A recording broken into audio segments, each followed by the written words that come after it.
फ्लॅटपेक्षा कमी किमतीत स्वमालकीचे row house Sachin construction Pol builders and developers Kalmath Bidewadi येथे साकारत आहे लता रेसिडेन्सी रो हाऊस प्रकल्प। कणकवली पोलीस स्टेशन पासून अवघ्या हाकेच्या अंतरावर 3 BHK 2 मास्टर बेड सह 1100 स्क्वेअर फूट RCC बांधकाम, जागवार conceal plumbing fitting, modular kitchen, सागवान फ्रेम दरवाजा, स्वतंत्र असेसमेंट, सेपरेट वॉटर मोटर, 60% काम पूर्ण, मोजकेच रो हाऊस शिल्लक। साईट पत्ता मनोरमा पार्क बिडेवाडी कलमठ।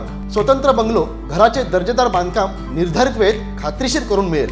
कॉन्टॅक्ट 9405755599 आणि 8806229999। सुमारे 567 वर्षांपूर्वी 1458 साली स्थापन झालेल्या कणकवली शहराच्या नजीक असलेल्या श्री दत्तक्षेत्र आशियाई मठ दत्तस्थान असलेल्या दत्त मंदिरात 25 जानेवारी ते 2 फेब्रुवारी 2026 दरम्यान 9 दिवस अतिरुद्र स्वाहाकार सोहळा आयोजित करण्यात आल्याचे श्री दत्तक्षेत्र आशियाई मठाचे अध्यक्ष विलास खानोलकर, आशियाई सरपंच महेश गुरव यांनी कणकवली येथे पत्रकार परिषदेत सांगितले। यावेळी मिलिंद करंबेळकर, रवींद्र बाणे, सुनील बाणे, पांडुरंग तुकाराम बाणे, पांडुरंग भानू बाणे, संजय बाणे आदी उपस्थित होते। सर्वप्रथम आधी आपण सर्व उपस्थित पत्रकार मित्रांचं मी आशिया गावाच्या वतीने स्वागत करतो।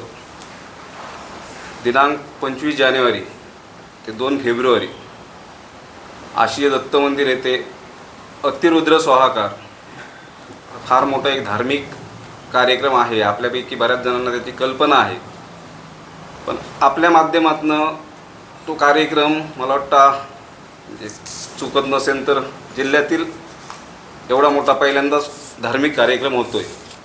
त्यामुळे आपल्या माध्यमातून तो जिल्ह्याच्या कानाकोपऱ्यात पोचावा, त्याचा प्रसार व्हावा, प्रचार व्हावा या उद्देशाने आपण आजची पत्रकार परिषद इथे आयोजित केली आहे। आपण सर्वजण उपस्थित राहिलात, पुन्हा एकदा आपल्या सर्वांचं स्वागत करतो। अशा प्रकारचा एक महायज्ञ या ठिकाणी होतोय। त्या अनुष्ठानाच्या अनुषंगाने विचार केला तर सर्वप्रथम एक गोष्ट अधोरेखित करतो अशी की या संपूर्ण 9 दिवसाच्या सोहळ्याचा जे अर्थकारण जे आहे, विनियोग मूल्य जे आहे ते सर्वसाधारण 1.25 कोटी एवढं आहे। 1,25,00,000 एवढं आहे। त्या कार्यक्रमाला होणाऱ्या ब्राह्मणांची ब्राह्मण दक्षिणा असेल, त्या निमित्ताने होणारे सांस्कृतिक कार्यक्रम असतील, त्या निमित्ताने होणाऱ्या 9 दिवसाच्या समाराधना असतील, काही साऊंड सिस्टीम म्हणा, परिसर सुशोभीकरण म्हणा, या सगळ्याचा जर सारासार विचार केला तर 1,25,00,000 रुपये एवढं त्याचं विनियोग मूल्य होतं आहे। आणि मला वाटतं माझ्या माहितीप्रमाणे, आता सरपंचांनी म्हटल्याप्रमाणे, अशा प्रकारचा कार्यक्रम सिंधुदुर्ग जिल्ह्यामध्ये प्रथमच होतो आहे। म्हणजे कुठेतरी काही विधी वगैरे झालाही असेल छोट्या मोठ्या प्रमाणामध्ये याच नावाचा, परंतु लोकांपर्यंत पोचणं आणि अशा पद्धतीनं काही सर्वार्थाने तो परिपूर्ण कार्यक्रम, अशा प्रकारचा कार्यक्रम आशिया गावामध्ये पहिल्यांदाच होतो आहे। आणि हा कार्यक्रम करत असताना आमच्या आर्चेच्या कार्यक्रमामध्ये एक जबाबदार जे ब्राह्मण मंडळी होती, त्याच्यापैकी आपल्या सिंधुदुर्ग जिल्ह्यातलं एक मोठं नाव दत्तात्रय मुरवणे आणि प्रसाद देवस्थळी ह्या माणसांचा जरा जास्त पुढाकार आहे। त्यांच्या माध्यमातून गोव्यामधल्या एक संदीप टेंगशे नावाच्या एक ब्राह्मणांपर्यंत आम्ही पोचलो।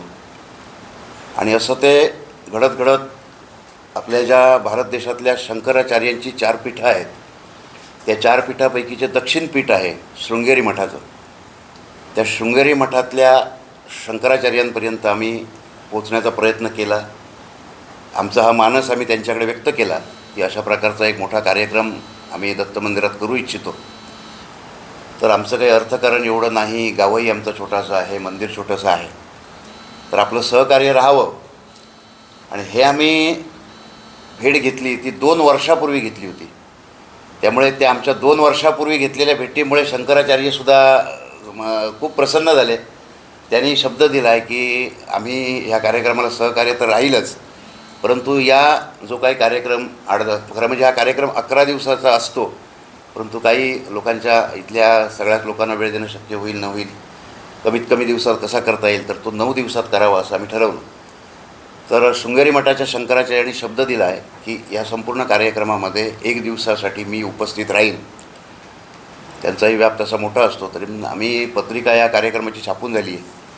तर त्यांच्या येण्याच्या दिवसाचा उल्लेख आम्ही करू शकलो नाही ते एवढ्याचसाठी की त्यांच्याकडून पक्का दिवस मिळत नाही आहे. तो दिवस मिळेल आणि ते एक दिवसासाठी या ठिकाणी येतील. मला वाटतं सिंधुदुर्ग जिल्ह्यात शृंगेरी मठाचे शंकराचार्य येणं हा सुद्धा कदाचित पहिलाच योग असेल असं वाटतं. तर तो पूर्ण व्हावा अशी आमची दत्तचरणी प्रार्थना आहे. 9 दिवस चालणाऱ्या या कार्यक्रमामध्ये 150 ब्राह्मण 9 दिवस या ठिकाणी रुद्रस्वाहाकाराचा जो रुद्र स्तोत्र आहे त्याचं पठण होईल. त्या 9 दिवसामध्ये सुरुवातीचे 7 दिवस पठण होईल आणि शेवटचे 2 दिवस त्याच्या आहुती होतील. सर्वसाधारण आपण अतिरुद्र स्वाहाकार म्हणजे काय असा प्रश्न समाजातून येतो आहे. तर अगदी थोडक्यात सांगायचं म्हणजे आपण काही घरातल्या पवित्रतेसाठी म्हणा किंवा काही छोट्या मोठ्या अडचणींच्या वेळी जी एकादशणी करतो रुद्राच्या स्तोत्राची, त्यावेळी ब्राह्मण येतात, गणेशपूजा करतात आणि रुद्रदेवतेची रुद्रदेवतेचे जे स्तोत्र आहे ते 11 वेळा म्हणतात आणि त्या रुद्रदेवतेकडे जी काही अडचण असेल त्याच्यातून मार्ग मिळावा अशा प्रकारची विनंती करतात. तर ही जी एकादशणी होते हीच एकादशणी 11 एकादशण्या केल्या की तो एक लघुरुद्र होतो. असे 11 लघुरुद्र केले की तो एक महारुद्र होतो आणि 11 महारुद्र केले की त्याचा एक अतिरुद्र होतो. आणि असे 11 महारुद्र या 9 दिवसामध्ये या मंदिरामध्ये होतील आणि शेवटच्या 2 दिवसामध्ये एका महारुद्राचं हवन होईल. आणि या हवनाला सर्वसाधारणपणे 225 किलो काळी तिळी लागणार आहे आणि 51 किलो देशी गाईचं तूप लागणार आहे. हे सांगण्याचा उद्देश एवढाच आहे की त्या कार्यक्रमाची व्यापकता किती आहे ही सामान्य माणसाच्या लक्षामध्ये यावी, तुमच्यामार्फत ती लोकांपर्यंत पोचावी अशा प्रकारचा तो विधी आहे. या 9 दिवसामध्ये होणारे सांस्कृतिक कार्यक्रम आहेत रोजरात्री, ते सुद्धा आम्ही वेगवेगळ्या प्रकारचे ठेवलेत. म्हणजे एखादा असा उत्सव असला की सांस्कृतिक कार्यक्रम म्हणजे काही भजनं होतात, कीर्तनं होतात किंवा दशावतारी नाटक होतं. परंतु या ठिकाणी आम्ही जो प्रयोग केला आहे तो प्रत्येक माणसाला त्या ठिकाणी येण्याचा मोह व्हावा अशा प्रकारचा कार्यक्रम रोज रात्रीचा सांस्कृतिक कार्यक्रम आहे. पहिल्या दिवशी आहे म्हणजे 25 तारीखला हा कार्यक्रम सुरू होतो. त्या दिवशी सकाळी धर्मध्वजाचं अनावरण होईल. त्या दिवशी रथसप्तमी आहे त्यामुळे सूर्याची पूजा होईल. विधीचा एक भाग म्हणून त्या ठिकाणी नंदीची पूजा होईल आणि त्यानंतर सकाळी 10 वाजता भालचंद्र आश्रमापासून दत्तक्षेत्र आशिये मठपर्यंत या कार्यक्रमाच्या निमित्ताने शोभायात्रा होईल. माझ्या अंदाजाप्रमाणे 1000भर लोक या शोभायात्रेमध्ये सहभागी होतील अशी आम्ही योजना केलेली आहे. त्या दिवशी संध्याकाळच्या सत्रामध्ये जो सांस्कृतिक कार्यक्रम होणार आहे तो आमच्या गावातल्याच वाडीवाडीतल्या लोकांचा, त्या वाडीतल्या लोकांनी बसवलेला ग्रामीण परंपरेप्रमाणे काही फुगड्या असतील, काही नृत्य असतील किंवा काही भजनं असतील अशा प्रकारचा कार्यक्रम होईल. दुसऱ्या दिवशी नारदीय कीर्तन होईल. एक दिवशी वारकरी कीर्तन होईल. एक दिवशी सिंधुदुर्ग जिल्ह्यातले जे नामांकित गायक मंडळ आहेत त्यांचा शास्त्रीय संगीताचा कार्यक्रम होईल. एक दिवशी वारकरी संप्रदायातलं एक मोठं नाव समाधान महाराज शर्मा म्हणून औरंगाबादचे, त्यांचं एक वारकरी कीर्तन एक दिवशी होईल. एक दिवशी जनसामान्य माणसात प्रिय असलेला कोकणची सगळ्यात मोठी लोककला जी आहे तो दशावतार, हा संयुक्त दशावतार म्हणून प्रत्येक कंपनीतल्या त्या कंपनीतला एक उत्तम राजा, उत्तम व्हिलन, उत्तम नारद, उत्तम स्त्री पार्ट अशा लोकांचा अशा प्रकारचा एक संयुक्त दशावतार होईल. आणखी एक दिवशी डबलबारी आहे. सगळ्यांच्या आवडीचा विषय असल्यामुळे एक भजनाचा कार्यक्रम म्हणून तो डबलबारीचा कार्यक्रम होईल. आणि थोडेसा वेगळेपणा म्हणून जो सहसा धार्मिक उत्सवांमध्ये होत नाही अशा प्रकारचा एक दिवस काव्य संमेलनाचा कार्यक्रमसुद्धा आम्ही त्या ठिकाणी ठेवला आहे. आणि या काव्य वाचनासाठी आपल्या या महाराष्ट्रातली 4 मोठी माणसं, एक महेश केळुसकर, शशिकांत तिरोडकर, गोविंद नाईक आणि प्राजक्ता सामंत ही 4 माणसं त्या ठिकाणी उपस्थित असतील. कार्यक्रमाच्या 8व्या दिवशी आपल्या सिंधुदुर्ग जिल्ह्यातल्या ज्या लोककला आहेत त्या सगळ्या लोककलांचा एक कार्यक्रम होईल. जवळजवळ 32 लोककलांचा समूह असलेला एक सिंधुदुर्ग जिल्ह्यातली रंगखाम नावाची जी संस्था आहे त्याचा तो लोककलेचा कार्यक्रम होईल. शेवटच्या दिवशी भीमसेन जोशींचे एक पट्टशिष्य मेवंडित यांचा शास्त्र म्हणजे अभंगवाणीचा कार्यक्रम होईल, असा तो सांस्कृतिक कार्यक्रम होईल. आणि या 9 दिवसामध्ये एक दिवशी म्हणजे या कार्यक्रमाच्या उद्घाटनाला पहिल्या दिवशी व्यासपीठावर आपल्या भारत देशाचे ऊर्जा मंत्री श्रीपादजी नाईक या ठिकाणी उपस्थित असणार आहेत.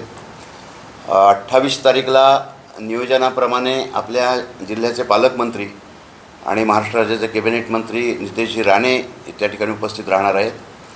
त्याचप्रमाणे या कार्यक्रमासाठी 28 तारीखलाच गोवा राज्याचे मुख्यमंत्री डॉक्टर प्रमोदजी सावंत हे या ठिकाणी उपस्थित राहणार आहेत. या कार्यक्रमाच्या निमित्तानं वेगवेगळ्या काही गोष्टी आम्ही त्या ठिकाणी सादर करतो आहे. त्याच्यातली एक विशेष गोष्ट म्हणजे हा अतिरुद्र स्वाहाकार आहे आणि त्या अतिरुद्र स्वाहाकाराच्या निमित्तानं भारत देशामध्ये जी शंकराची मोठी स्थानं आहेत, 12 ज्योतिर्लिंग म्हणून ज्यांचा उल्लेख केला जातो, या 12 ज्योतिर्लिंगांच्या ठिकाणी जाऊन आम्ही त्या मंदिराच्या समोरची एक पोसाभर माती आणि तिथलं 1 लिटरभर पाणी त्या देवतेला जे स्नानासाठी वापरलं जातं ते 1 लिटरभर पाणी असं संपूर्ण 12 ज्योतिर्लिंगाची ही पाणी आणि माती आम्ही संकलित केलेली आहे. त्या 12 ज्योतिर्लिंगांच्या दारातली माती आणि तिथल्या पाण्यांपासून बनवलेली एक शिवपिंडी या ठिकाणी आम्ही स्थापित करणार आहोत. म्हणजे भाद्रपद महिन्यामध्ये गणपतीची जशी प्राणप्रतिष्ठापना होते त्याप्रमाणे कार्यक्रमाच्या पहिल्या दिवशी या शिवपिंडीची प्राणप्रतिष्ठापना होईल आणि इथे येणाऱ्या प्रत्येक माणसाला औषात्मक 12 ज्योतिर्लिंगाचं दर्शन व्हावं अशी आमची भावना त्यामागे आहे. तो एक विशेष कार्यक्रम या ठिकाणी होईल. त्याचप्रमाणे दुसरा आणि एक आम्ही कार्यक्रम या ठिकाणी ठेवला आहे, तो म्हणजे आम्ही नेपाळमधून 1100 रुद्राक्ष मागवलेत आणि हे ह्या ज्या विधीची जी मुख्य देवता आहे रुद्रदेवता, त्याचं जे रूपक आम्ही शिवपिंडी त्या ठिकाणी ठेवणार आहोत. ती ज्या परातीमध्ये किंवा ज्या कुठल्या भांड्यामध्ये ती शिवपिंडी असेल त्या शिवपिंडीच्या बाजूला हे 1100 रुद्राक्ष राहतील आणि त्याच्यावर 9 दिवस अखंड अभिषेक होईल आणि या चालणाऱ्या 9 दिवसातल्या महारुद्रांची आवर्तनं त्याच्यावर होतील. आणि असा अभिमंत्रित झालेला हा जो रुद्राक्ष आहे तो 2 तारीखला दुपारी मुख्य आहुती झाल्यानंतर तो 1 रुद्राक्ष याचं आम्ही अभिमंत्रित मूल्य म्हणून 1100 रुपये आम्ही त्याचे घ्यायचे ठरवलेत. खरं म्हणजे हे 1100 रुपये खूप कमी आहेत असं काही लोकांकडून प्रतिक्रिया येत आहेत, कारण दत्तात्रयांच्या प्रांगणामध्ये अशा 9 दिवस होणारा अभिषेक आणि 12 महारुद्रांचं त्याच्यावर होणारं अभिमंत्रितपण असं हे सिद्धता मूल्य खूपच कमी, सामान्य माणसाला तो घेता यावा असा आमचा त्याच्यामागचा उद्देश आहे. आणि असा रुद्राक्ष जर नावनोंदणी आमच्याकडे 25 तारखेच्या पूर्वी झाली तर आम्हाला तो देणं शक्य आहे, कारण बऱ्याच लोकांचा त्याच्यासाठी मागणीचा ओघ वाढलेला आहे. आतापर्यंत 370-72 नावं नोंद झाली, त्यामुळे फक्त 1100 रुद्राक्ष आहेत. ही सुद्धा महत्त्वाची गोष्ट आहे, तर त्यासाठी लोकांनी नावं नोंदणी करावी. अशा प्रकारचा एक संपूर्ण भरगतचा कार्यक्रम 9 दिवस या ठिकाणी दत्त मंदिर आशियाच्या ठिकाणी होतो आहे. ताज्या अपडेट्स आणि ताज्या बातम्यांसाठी आजच सबस्क्राईब करा आपला Sindhudurg digital news channel. Like करा, शेअर करा, कमेंट करा आणि महत्त्वाचं म्हणजे बेल आयकॉनला क्लिक करायला विसरू नका.